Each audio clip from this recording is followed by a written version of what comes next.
What's up guys, Sage here. So today we got this guy. Woo! That is a new fuel pump piston for the high pressure fuel pump on the Mk6 golfr, the 2-liter FSI motor. Fuel pump is already pretty much off, so if you've never taken this off to check your cam follower before, first off, probably should do that now. But it's 1, 2, 3 bolts. This one down here is kind of tricky to get off. You got to pull this valve off, but it's brass and mine was on way too tight, so it's stripped. So I went ahead and I picked up these little Torx friggin' Allen keys. So yeah, I picked up these guys. They were like 20 bucks, maybe even less on Amazon. They're just little Torx Allen keys. So I just went ahead and like stuck the round 90-degree end in here underneath the valve. In order to get this valve off, what you're gonna probably have to do is stick it in a vise. I went ahead and bought this vise yesterday. I don't know if it's gonna be big enough, so I might have to go back to Harbor Freight and buy another one. But I also got these little extracting deep sockets. I already had regular extractor sockets, but I went ahead and bought these deep ones.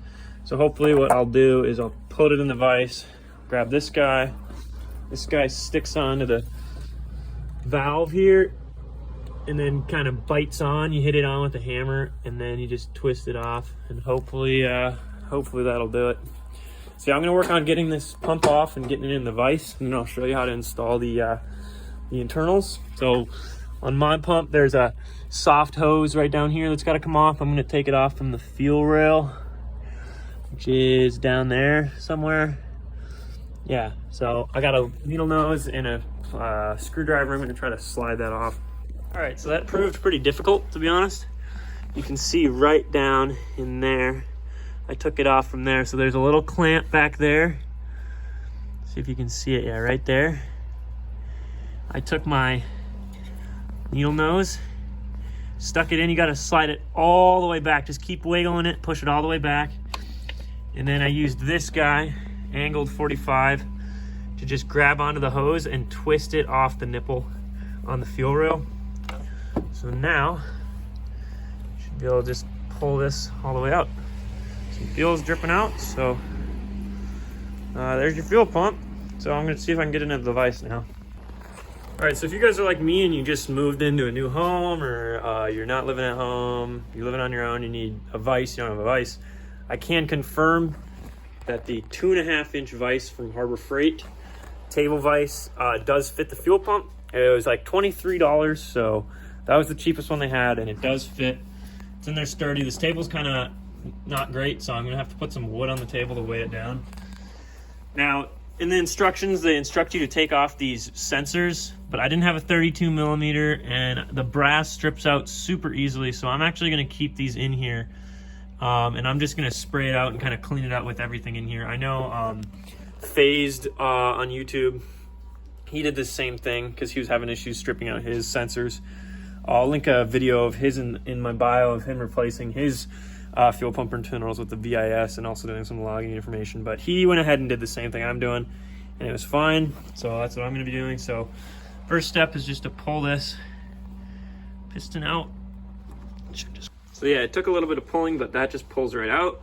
And there's your OEM piston and retaining clip and spring. A little bit of gasoline is probably going to come out, so it'd be a good idea to have paper towels on deck. And obviously don't put this near an open flame. That would be bad.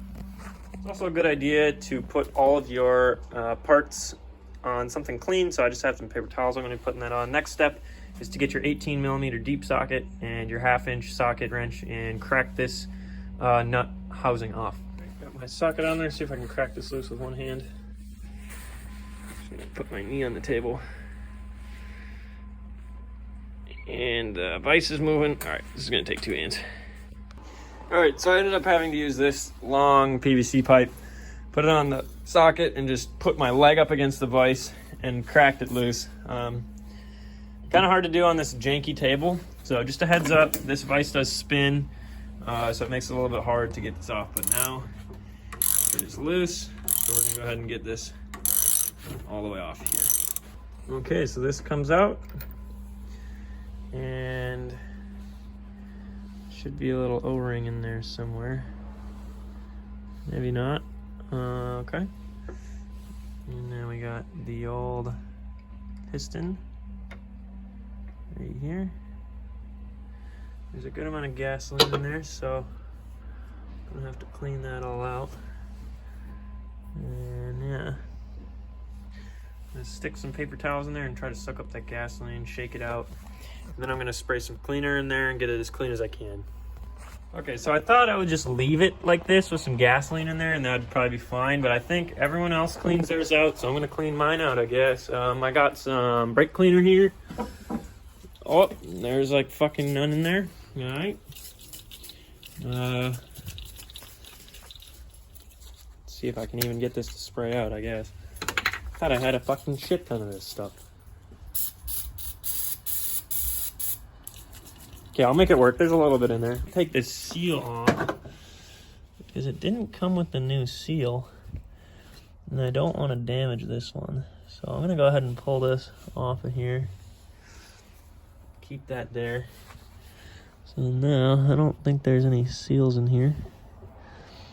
Just gasoline. So I'm gonna take this out of the vise, dump it out, spray some brake cleaner in there, and call it good. All right, so I cleaned out the pump. It's all clean in there. Next thing I'm gonna do is clean out this guy. Just gonna spray him with a little bit of brake cleaner as well. So this thing was noticeably a lot dirtier. There's black shit coming out of it, so make sure you spray it down good. So I'm gonna let this dry out on the paper towel.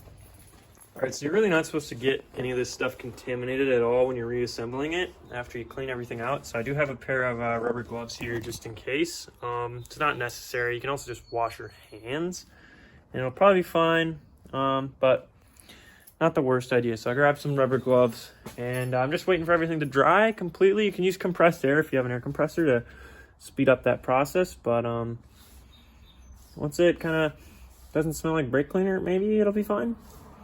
I'm going to give it maybe 15, 20, 30 minutes. While I'm at it, I'm going to go ahead and replace my coil packs. I got red top coil packs because I was getting a misfire code. So I'm going to replace my coil packs. I'm going to clean out my cam housing here a little bit and get some oil ready to throw on the new piston rod. So I got a little bottle of 5W40 here to use. And then we should be good to go. I did get a stud conversion kit for the fuel pump, which I'll show you right now. I got a bunch of car parts here, obviously, as you can see. Brake pads, clutch stuff, bunch of shit coming up soon, so. So here's the studs. And these go in place of the bolts on the fuel pump housing, and that just eliminates any threat of stripping, but I don't think I'm gonna use these this time around. I'm just gonna reuse the bolts and make sure I torque them only to 7 foot-pounds, because I actually can't get this thing off right here. So another day, I'll get that valve off. And I bought one from ECS Tuning with the kit, but they didn't send it to me, so I have to call them and figure that out as well. But then I got a new cam follower in here as well. So I'll just replace the cam follower and the O-ring here, which, oh, it looks like they did send me a new O-ring for the fuel pump, actually, so that's perfect. Can replace that while I'm in there. So yeah, I'd recommend replacing your follower when you do this upgrade. And also, it's important to know that when you do this upgrade to your fuel pump, since there's more pressure in the system, it is going to put more wear and tear on your cam follower. So I used to do my follower every 15 to 20K, and now I'm going to do it every other oil change. So every 10,000 miles, I'm going to go ahead and replace my follower, just because you can get catastrophic failure if you get any sort of metal shavings in the timing cover. You can ruin your camshafts, everything. It can cause some pretty bad damage. So I'm gonna go ahead and get this all figured out, and then I'll see you in a bit. All right, guys, so everything is pretty much dry to the touch in there. So I'm gonna go ahead and throw my gloves on, and I'm going to reassemble the new fuel pump piston. Put it back inside of the pump, torque it to 40 foot-pounds, I believe. And then put my pump back on the car and start her up. So yeah. You get this kit, it comes with this retaining clip for the spring on the piston. What you gotta do is you have to let this sit down. I already got one out. You just kind of stick your fingernails in there. And you're just gonna kind of wiggle him out, set him down, and then this comes off. Okay, so now I'm gonna get my gloves on and put it all together. You're gonna wanna grab your housing. You're gonna wanna stick this guy full of motor oil. Let's get him nice and lubey. You're gonna shove this guy in the end and just push him through like that. And that's it. So now that's in the housing. Then you're gonna take this, the shaft or whatever the fuck this thing is called. With this is the old one, I think, though. You want the new one, integrated engineering one, or the Autotech one. Sorry. You're gonna put the wide end into the housing like that, and then all you have to do now is take your spring, put the spring on, and then you take the retaining clip, and then the two little pieces. One goes in there, and the other one goes next to it. This is kind of tricky, but I'll get it. All right, and there we go. It's all assembled. So I'm just gonna double check I got everything right, and I'm gonna put it back into the housing. Also, you wanna make sure you get a little bit of engine oil on this O-ring right there. So I'm gonna go ahead and put this in here. Boop. And get him seated. And I feel like it's good going in there. There we go. Feels like it's in. I cleaned off my 18 mil socket as best as I could. Put him on. All right, so it's definitely pretty difficult. You have to torque this down to 40 foot-pounds, and my socket wasn't quite long enough.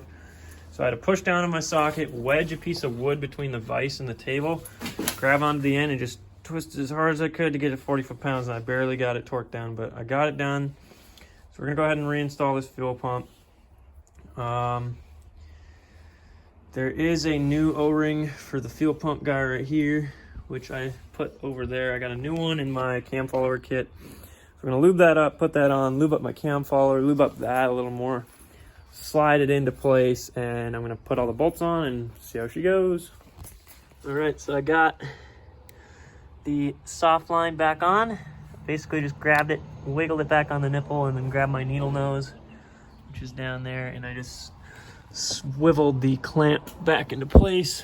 So now that's on. So I'm gonna go ahead and put the cam follower in there, the new one, put the new O-ring on, and then put the 3 bolts back into place. And you wanna be really careful with these guys. I'm gonna make sure they're nice and clean, nothing's going into the housing. And then you're gonna torque them down to only 7 foot-pounds. 7 foot-pounds, people. You're not gonna strip these out. Yeah. You shouldn't even be replacing, you should be replacing these bolts every time, but I'm gonna go ahead and reuse them just this once, and then next time I change my follower, I'm gonna do the stud conversion kit, so yeah. Right, so the cam follower has been replaced. I made sure to lube up the outside and the cylinder walls, the outside of the walls of the cam follower nicely before I put it back inside. And now I have the 3 bolts in, and you wanna tighten these a bit by bit, each one. This bottom one's gonna be a little tricky. I'm gonna get this one going in by hand here. And then I just have to get this guy on there and simply break it in like that. And then once these are all tightened, like I said, 7 foot-pounds, very, very soft torque on these guys. And then she'll be good to go. Oh, and you gotta get this bottom bolt here too, can't forget about it. All right, so I got my torque wrench. I torqued them to 7 foot-pounds, 89 inch-pounds. And then I just tightened this one as much as I felt comfortable tightening it. And he's getting a little bit stripped, so I'm definitely gonna have to replace that the next time I do it. I have to figure out this valve issue. So now you got this banjo bolt down here, I think it's what they call it, and it's a 17 mil, and I don't have a 17 mil wrench, so I'm just gonna use my adjustable crescent, tighten him up, plug in the connections, and then prime it.